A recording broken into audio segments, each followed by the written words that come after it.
Assalamualaikum and good afternoon. Today I akan proceed lagi for this class. Lepas yang tadi kita dah design up until this one bending reinforcement. So kita akan proceed lagi for vertical and transverse shear because we need to check on these matters just to make sure that the foundation will not fail due to this shear type of shear, and also after this punching shear. It is said that vertical or transverse shear going to affect this area of foundation. Okay, kalau you tengok dalam my first class on the footing, I explain about this part. Okay, so kita akan tengok on this part saja, maksudnya kawasan yang affected sahaja. To calculate the vertical and transverse shear, so because kita kena kira dia punya shear stress, kita kena tahu dulu vertical force dia lah. Okay, so vertical force sebelum ni you kira kita just ambil saja maximum shear ataupun maximum shear force but here kita akan concern about this area only. So that's why based on the ultimate earth pressure, sebab kita tahu for 1 meter square 260.355 kilonewton force yang will be affected on that particular on that untuk 1 meter square tu. Tapi sekarang area yang being affected is only this area. Okay, so kita kena darab dengan area dia lah. So here I tulis 2.6 meter tu is supposed to be here. Okay, and then we need to find this area this length. Okay, berapa ni sebenarnya 0.681. How I get 0.681? So you know that the width ataupun LX of this foundation is 2.6 meter. So from this 2.6 meter, half of it is 1.3 meter. Okay, so 1.3 meter, you know that you punya what we call this column. Okay, sebab sekarang ni kita nak kira panjang ni saja. Okay, berapa panjang ini saja. Jadi separuh daripada column is supposed to be berapa ya? Half of the column is 0.175. Mana I dapat 0.175 because of column U is 350 mm. So 350 mm equal to 0.35. So 0.35 divided by 2. So I dapat 0.175. So basically I boleh dapat panjang ni. Okay, because 1.3 you minus dengan half of column and minus dengan 1D here. Because it says that kalau vertical and transverse shear 1.0D ni tak termasuk dalam kawasan yang being affected by this type of shear. So 1.0D, you know that the D for this question is 444. Kita dah pernah kira before. So 1.3 minus 0.175 minus dengan 444 mm ataupun 0.44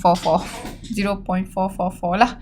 So here I dapat 0.681 meter.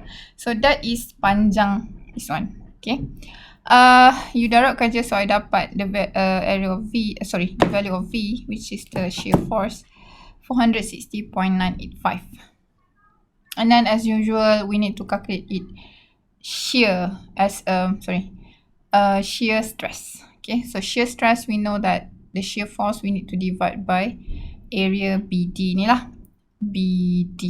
Okay, force is 0.985 times 10 power of 3. So we know that the B we have is 2600 and the D is 444. So you dapat some values.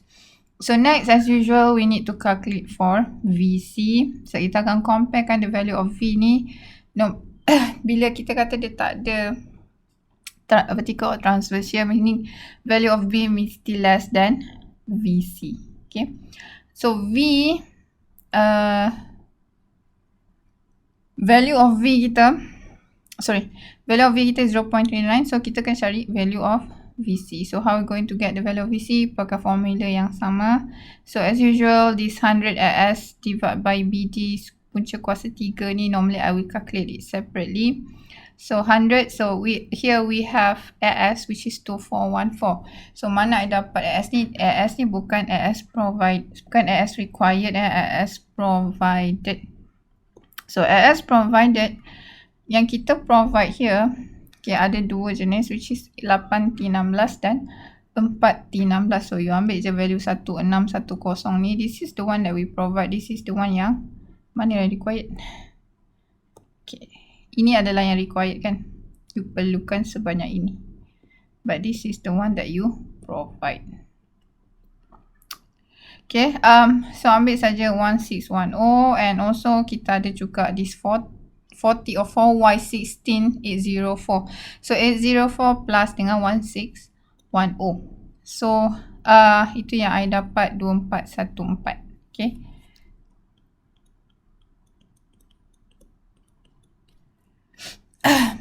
So after I dapat this value 804 plus 1610. Okay, after I dapat this value, I bagikan dengan the BD.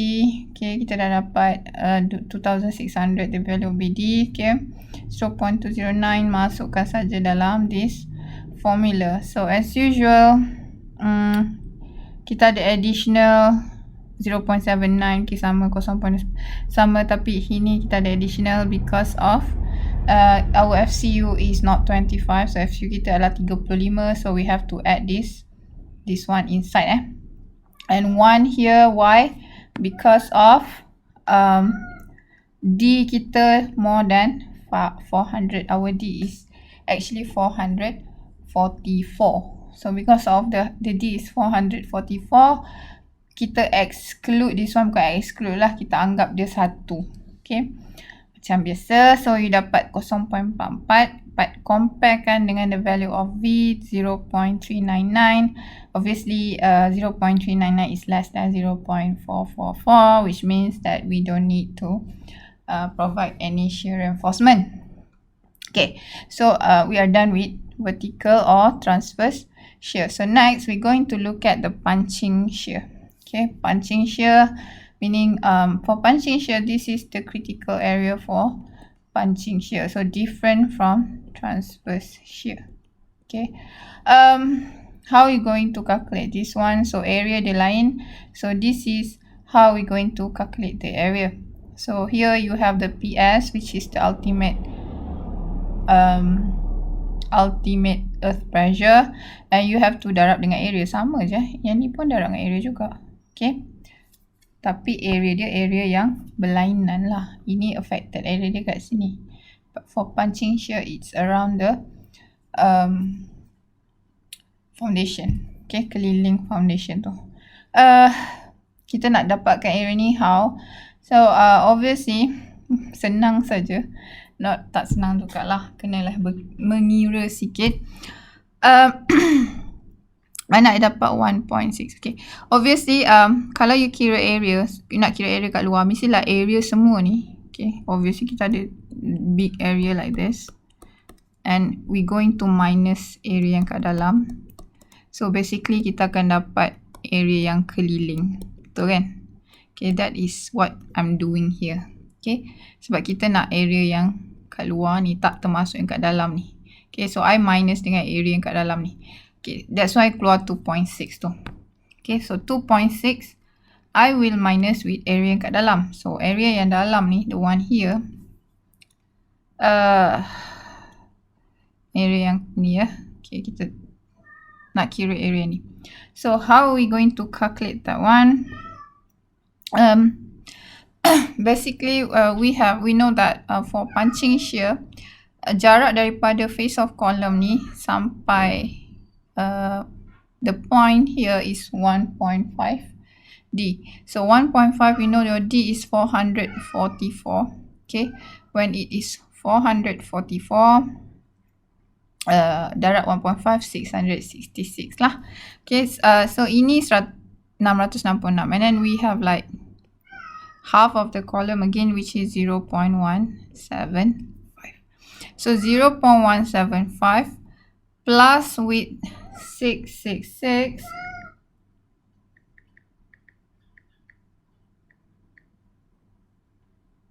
So 0.666 lah.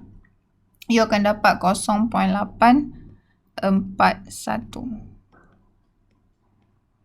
Okay, so panjang ni ke sini adalah 0.841. So 0.841 darab je lah 2. You akan dapat 1.682.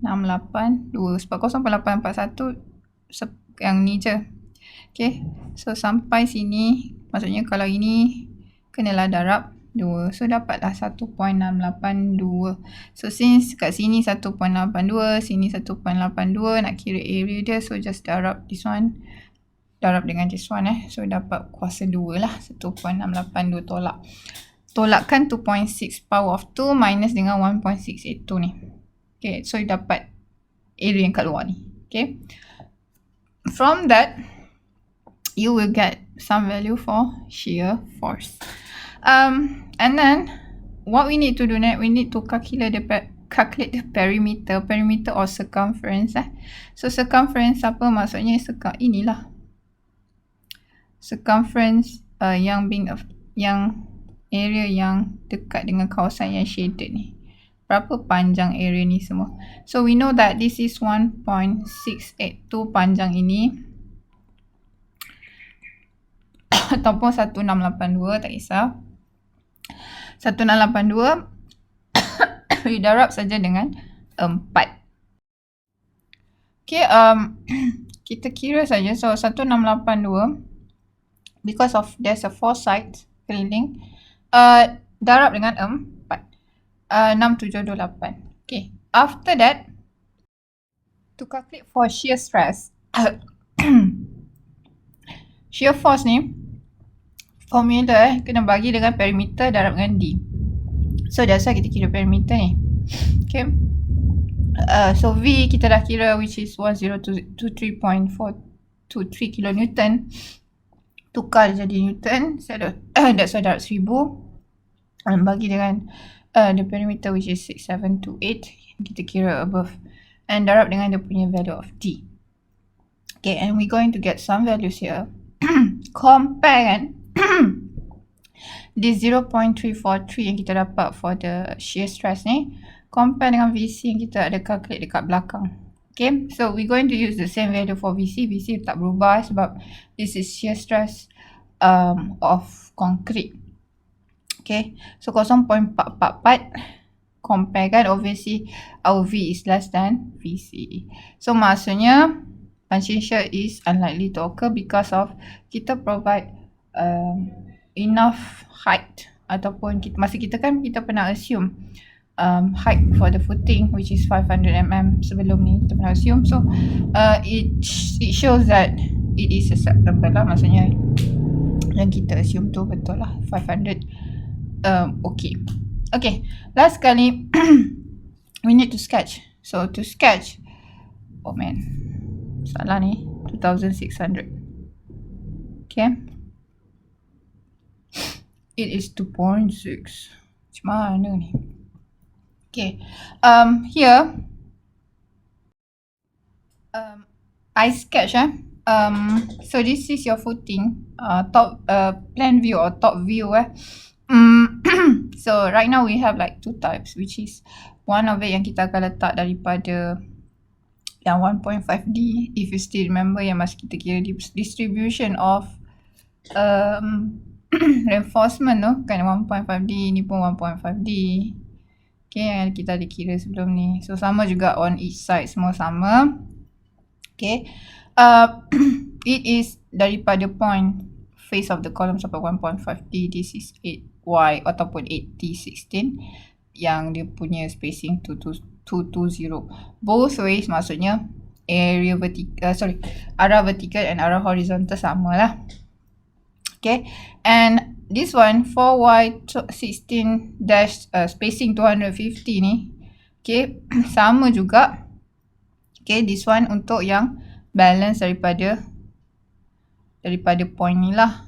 Point ni sampai sini adalah this one. Okay, so ini dia tunjuk yang mana, tunjuk yang kat luar ni, nampak tak?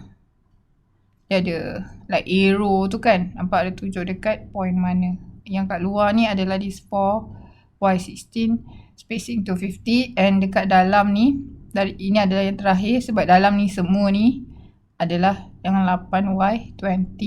Yang ni 4Y16 ni, ini saya 1, 2, so 1, 2 kat sini lah. Ada 2 biji je kat belah bahagian luar. So itulah dia sebenarnya. Okay. And also this one ni 2600 sorry typo. For this one ini ada arah cross section. This is cross section.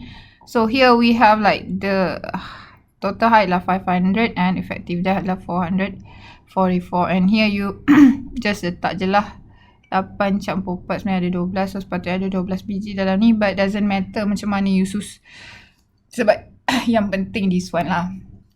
Ini asal you nampak lah, I pun saja je lukis, so macam ada jarak sikit lah yang bahagian luar ni, and yang bahagian dalam lebih rapat to reflect this design yang kita kira. Okay. So itu saja for this chapter. Okay, habis dah chapter kita for foundation. So I hope that you boleh you faham on this topic, and if let's say you don't have any question, please ask me. Please ask, you don't want to ask me, you can ask your friend. Tapi I believe that kalau you tanya kawan pun, kadang-kadang kawan kita bukannya bagi jawapan yang betul sangat kan, so better tanya saya lah. Walaupun saya pun bukan betul sangat juga. Okay, never mind on that. Itu saja for this topic. Okay, thank you so much and have a nice day everyone.